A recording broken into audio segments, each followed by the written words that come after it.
Hello বন্ধুরা, আজ কথা বলবো ভাইয়াজি মুভিটা নিয়ে। ভাইয়াজির মনোজ বাজপেয়ী স্যারের মুভি, মানে মনোজ স্যারের অভিনয় আমরা ফ্যান, যারা যারা মনোজ বাজপেয়ীর ফ্যান হন বা যারা যারা মনোজ বাজপেয়ী স্যারের ফ্যান, তার জন্য এই মুভিটা 100% রেকমেন্ডেবল। কারণ মুভিতে মনোজ বাজপেয়ী স্যার ছাড়া আর কিছুই নেই। তো স্টোরি নিয়ে যদি একটু কথা বলি, স্টোরিটা হচ্ছে 90s একটা স্টোরি, যেখানে ভাইয়াজি মানে খুব তাণ্ডব, মানে সে খুব পাওয়ারফুল ছিল, কিন্তু সে ফ্যামিলির জন্য সে পুরোপুরি শান্ত হয়ে যায় এবং মারপিট খুন খারাপ সব ছেড়ে দেয়, এবং সেটা হাতে কলমে মানে একদম প্রতিজ্ঞাবদ্ধ খাতায় লিখে নেয়, লিখে এক জায়গায় বন্ধ করে রাখে। কিন্তু তার ছোট ভাইয়ের খুন হয়ে যায় এবং তারপর সে আবার ভাইয়াজির রূপে ফেরত আসে এবং সে কিভাবে যুদ্ধ করে এবং একাই 100 জনকে মানে হাঁটিয়ে দেয়, সেটা এই মুভিতে আপনি দেখতে পাবেন। তো মনোজ বাজপেয়ী স্যারকে আমরা কখনো এই রূপে দেখিনি, মানে এত ভালগার অ্যাকশান নিয়ে অবশ্যই দেখিনি। তো স্টোরিতে দম না থাকলেও, স্টোরিতে সেরকমভাবে কিছু দম নেই, কারণ এরকম স্টোরি আমরা প্রচুর হয়েছে আগেও, এরকম আমরা প্রচুর স্টোরি দেখেছি যে ভাইকে মেরে দিয়েছে, তার বদলা দাদা নিচ্ছে, আর দাদার মধ্যে সেই ভোজপুরিওয়ালা মানে ভাইয়াজি, যেখানে তার আশেপাশে বন্দুক নিয়ে 100-200 জন আশেপাশে ঘোরে, সেরকম ভাইয়াজি। তো ভাইয়াজি দিল্লি থেকে তার ভাই আসবে, দিল্লিতে মারা যাবে, কিন্তু ভাইয়াজি থাকবে মানে কোনো বিহারের কোনো একটা জেলা, সেখানে সে হত্যা বিধাতা, সেখানে যেটা বলবে সেটাই লাস্ট কথা। কিন্তু তার ভাই যখন মারা যায়, ভাইকে মেরে দেওয়া হয়, তারপর সে দিল্লিতে যাবে এবং ভিলেনের সঙ্গে লড়বে, ভিলেনকে কীভাবে হারাবে সেটা এই মুভিতে আমরা দেখব। নতুন কিছু না থাকলেও একটাই জিনিস নতুন হচ্ছে, দুটো জিনিস আপনি নতুন পাবেন। এক হচ্ছে মনোজ বাজপেয়ী স্যারের অ্যাক্টিং, আর হচ্ছে মনোজ বাজপেয়ী স্যারের হার্টস মানে অ্যাকশন, যেটা আমরা অনেক মুভিতেই দেখিনি।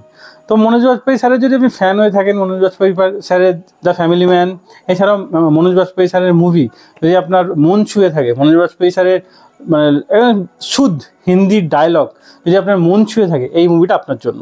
তো মুভি থেকে এক্সপেকটেশন সেরকম কিছু রাখবেন না, কারণ স্টোরি একদম মানে সেই নেক্সট লেভেল স্টোরি নয়। যেরকম স্টোরি একদম আপনি কন্টেন্ট একদম দারুণ কন্টেন্ট, এরকম কন্টেন্ট আগে কখনো দেখেননি এমন কিছু নয়। কিন্তু হ্যাঁ, এই লাস্টে একটা টুইস্ট থাকবে। মনোজ বাজপেয়ী স্যারের যে ওয়াইফ থাকবে, মুক্কাবাজ মুভির যে হিরোইন ছিল, সে যে থাকবে, তাকে একটা লেডি কিং হিসেবে দেখিয়েছে। তো লেডি বাহুবলী দেখিয়েছে, যেটা আমার খুব ভালো লেগেছে।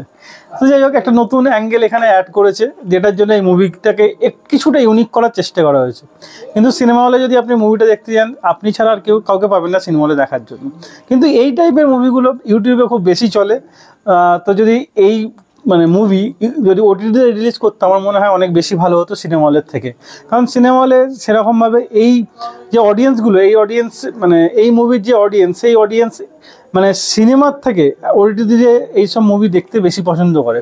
হার্টস মুভিগুলো, যেরকম আমরা মির্জাপুরে দেখেছিলাম, দারুণ মির্জাপুর একটা ওয়েব সিরিজ ছিল, সেটা ওটিটিতে এসেছিলো আর প্রচুর চলেছিল, আজও তার ক্রেজ আছে। তো সেরকম যদি এইসব ভাইয়াজির মতো যে এই টাইপের মুভিগুলো, যেগুলো মানে কন্টেন্ট মেকার না হলো, যেখানে আমরা এখন কন্টেন্টকে বেশি গুরুত্ব দিই, সেই জায়গায় এসে যদি এরকম মুভি মানে সিনেমা হলে না দিয়ে ওটিটিতে আসে, আমার মনে হয় অনেক বেশি ভালো হয়।